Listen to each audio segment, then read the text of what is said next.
भगवान ने जो हमको बुद्धि दी, बल दिया, पद दिया, ये सब धर्म को लूटने के लिए दिया था, ना कि धन को लूटने के लिए। पर आदमी लोभ और लालच का शिकार होके इतना अंधा हो जाता है, फिर उसको धन को लूटने के अलावा और कुछ, हर जगह उसको धन ही धन दिखाई देता है। कहाँ से किस तरह से लूटा जाए, वो हर जगह अपने दांव पेच लगा के हर क्रिया को धन कमाने का ही साधन बना लेता है महाराज। और चारों तरफ से एक ही चीज को बस लूटना चाहता है कि धन को कैसे लूटा जाए, धन ही धन बस। जबकि भगवान ने ये जो जीवन दिया था, ये धर्म की कमाई करने के लिए दिया है। धन तो काम चलाऊ सरकार है, काम चलाऊ सरकार, काम चलाऊ सरकार है धन बस। इससे ज्यादा इसका आप कुछ नहीं कर सकते। सिकंदर के जब प्राण निकलने लगे, विश्व विजयी सिकंदर, उसने कहा मेरी जान बचा ले कोई, मैं पूरा खजाना लुटा दूंगा। सबने कहा बचाएं कहां से, लेने कौन आया वो ही नहीं दिख रहा है। सिकंदर ने कहा मौत लेने आई है, मौत हमें दिख रही है, तुम्हें नहीं दिख रही है। बोले अब क्या, तुम्हें दिख रही तो फिर तुम ही देख लो, अब हम करें क्या, हमें दिख ही नहीं रही महाराज। तब सिकंदर को समझ में आया था और उसने कहा भैया, ये जो हमने दुनिया भर को लूट लूट के खजाना इकट्ठा किया है, आज ये किसी काम का नहीं है, इसलिए इसको लुटा दो और जब मुझे शमशान मरघट पर ले जाओ तो मेरे हाथ ताबूत के बाहर लटका देना, जिससे साथ में चलने वाले लोग और रास्ते में मिलने देखने वाले लोगों को ये पता चल जाए कि सिकंदर जैसा विश्व विजयी सबको लूट लेने वाला भी जब बिल्कुल खाली हाथ, निरा खाली हाथ जा रहा है, तो भैया थोड़ी बहुत तो समझ रखो यार।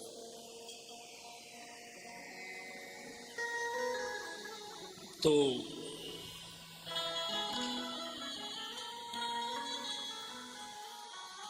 आए थे हरि भजन को औटन लगे कपास। 84 लाख योनियों में से मनुष्य जीवन परमात्मा ने पाप पुण्य के परिणाम से नहीं, कृपा से दिया है महाराज। और एक ही अपेक्षा थी उसकी कि ये हमने सब तरह से अनुकूल शरीर इसको दे दिया है भजन के, इसलिए अब ये जीव इस शरीर को पाकर के भजन करेगा। और 7वें महीने में भगवान के यहाँ हम लोग 7वें महीने में, मने माँ के गर्भ में जब 7वें महीने में थे, तब हम लोग ब्रह्मा जी के सामने लिखित में दे के आए हैं महाराज। लिखित में वो पेपर रखा हुआ है उनके पास में, सिग्नेचर अपने हैं उस पे, लिखित में दे करके आए हैं कि मुझे कैसे भी माँ के मलमूत्र वाले शरीर से, गर्भ से बाहर निकाल दो। हे परमात्मा, मैं आपका भजन करूंगा और ऐसा भजन करूंगा कि ये मलमूत्र वाला शरीर अब मुझे ना मिले, अगला शरीर भी मिले तो दिव्य शरीर मिले जो आपकी नित्य सेवा में काम आए महाराज। जैसे भगवान के धाम में भी जीव रहते हैं, वसंत यत्र सर्वे पुरुषः वैकुंठ मूर्त्याः ये अनिमित्त निमित्तेन धर्मेण आराधयन हरिम। भगवान के धाम में भी जीव रहते हैं, और कौन से जीव रहते हैं? जो धर्म की कमाई करते हैं। धर्मेण आराधयन हरिम, जो धर्म की कमाई करते हैं वो जीवात्मा भगवान के धाम में रहते हैं। और भगवान का धाम नित्य है, अविनाशी है। उनकी उस सेवा में पहुंचे हुए धर्मात्मा जीव भी उस नित्य अविनाशी पद को प्राप्त कर लेते हैं, फिर कभी इस संसार में उनका इस अनर्थ जन्म मरण की परंपरा में लौटना नहीं होता है। यत गत्वा न निवर्तन्ते तद्धाम परमम मम। भगवान कह रहे हैं कि जहां जाकर के फिर लौटने की जरूरत नहीं पड़ती है, वो मेरा परम धाम है। बुद्धि भी पशु जानवर जैसी हो जाती है। मंदस्य मंद प्रगस्य वयो मन जी ने कहा विष्णु भगवान सत्याग्रही हैं, वो सत्य के साथ रहते हैं हमेशा, इसलिए दुनिया ने उनका नाम भी रखा है सच्चिदानंद, सच्चिदानंद, सत्यम शिवम सुंदरम। ये नाम उनके परमात्मा के हैं, क्योंकि वो सत्य में रहते हैं, इसलिए उनके नाम भी ऐसे ही हैं।